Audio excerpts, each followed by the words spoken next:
சங்கத்தில் பாடாத கவிதை அங்கத்தில் யார் தந்தது?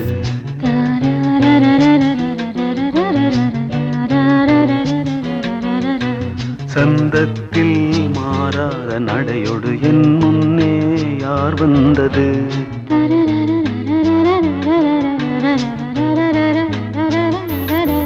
தமிழ் சங்கத்தில் பாடாத கவிதை அங்கத்தில் யார் தந்தது?